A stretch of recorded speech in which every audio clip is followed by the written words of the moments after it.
Tänään on 25.3. Mä käyn vähän viime viikon torstaita ja perjantain tapahtumia läpi.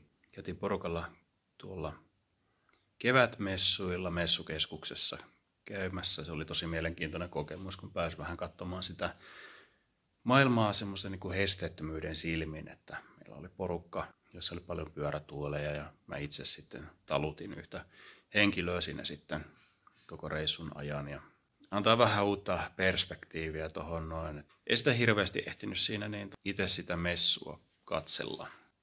Samalla tuli katsottua sitten just toi niinkin yksinkertainen kuin Invataksi, että miten Invataksissa toimitaan pyörätuolien kanssa, että niin semmoisia perusjuttuja, että minkälaiset on järjestelmät, millä pistetään ne pyörätuolet silleen, että ne ei lähde liikkeelle. Ja perjantaina asiakkaan kanssa viimeinen semmosia, perjantai oli enemmän semmoinen pallottelupäivä sitten, että me harjoiteltiin kahden asiakkaan kanssa ja molemmilla sitten vähän potkittiin palloa, puolelta toiselta vähän syöteltiin palloa.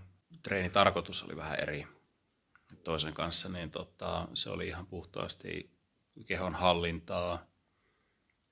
hallintaa ja sitten kuntoutuvan puolen tämmöistä koordinaatioharjoittelua ja sitten toisen kanssa se oli enemmänkin semmoista kehon rajojen hahmottamista ja keskittymistä, resurssien tunnistamista. Molemmilla semmoista itsevarmuuden hakemista siihen tekemiseen, tai oman pystyvyyden kehittämistä siinä. Sitten tänään me tehtiin toimintakyvyn arviointipatteristoa yhdelle asiakkaalle. Mä en ole käytännössä koskaan päässyt tekemään tätä, joten tämä oli tosi mielenkiintoista. Se oli semmoinen lyhyt toimintakyvyn arviointi, mistä oli jo ennestään dataa. Ja sitten niin tehtiin TUG-testi. En ole pitkään aikaan tehnyt kumpaakaan noista. Tai toista mä en ole ollenkaan tehnyt. Nähnyt ehkä paperilta, mutta toisen mä oon tehnyt. Se on pitkä aika. Testit meni hyvin.